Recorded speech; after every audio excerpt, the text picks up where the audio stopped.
This is the fifth report we've done, and I think the interesting thing about this report is that there are some very specific areas that are different to other reports. The bit about application security is quite interesting because it's the first time we've asked questions about application security, and to some extent that's always been the poor relation of information security. But it's clear from the survey that I think it was something like 20% of people were putting that as one of their top issues. And it's showing that information security professionals are really getting into application security and realizing that as the attacks move up the ISO stack, that people are attacking at the application level, so getting secure software and secure applications is absolutely key. But we've got to accept that things like social networking, things like cloud computing, things like mobility are here to stay, and we have to find ways of actually addressing those. And security to some extent is always playing catch up. And one of the things we ought to be doing as a profession is trying to work out where the next bit of new technology is coming down. I'll give you an example. You know, the iPad was one of the most well-flagged things from Apple that was coming down the track. Everybody knew or should have realized that the first people who'd want to hold their hands on an iPad would be all the senior executives. So what they should have been doing is actually working out, well, what are the risks involved in here? What sort of education do these senior executives need to know around this? And how do we actually deal with that risk rather than just saying, oh no, throwing their hands in the air and just saying, oh no, it's a bad thing, that we can't have it. Because it's, you know, it's a bit like King Canute trying to stop the tide coming in. It's just not going to happen. Cloud computing is another example. We've recently run a conference on cloud computing, and it's clear that the cost savings using cloud technology are huge.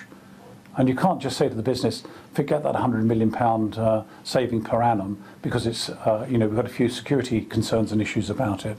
You know, again, it's going to happen, so we've actually got to work out how we can adapt and find out what we need to do in order to make it happen securely. Security has moved up, or continues to move up, because one of the things I said earlier on is that, you know, this is the fifth survey, and one of the things we've tracked is the sort of the visibility security has in an organisation. And the last survey showed that it had become more visible, and this survey shows that that trend has continued.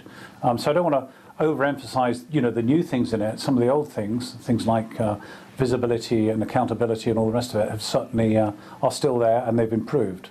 So I think organisations are much more aware. I don't know how much of that is due to the security profession and how much of that is due to some of the well-publicised breaches, particularly around the areas of data loss.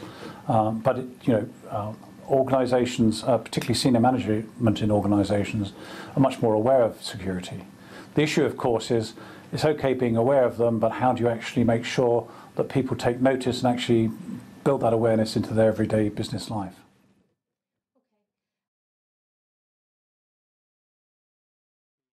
This report says that there's about just over 2 million. The last report said about the same information security professionals.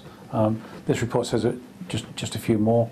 If you look at the salary data, salaries have increased. From a certification viewpoint, there seems to be a bigger gap between certified professionals and non-certified professionals. So they're all good points. The experience level has increased as well. Some of the more challenging points, shall we say, rather than the bad points, are the things we've already talked about. You know, the approach to social networking, the approach to cloud computing, the approach to mobility, etc.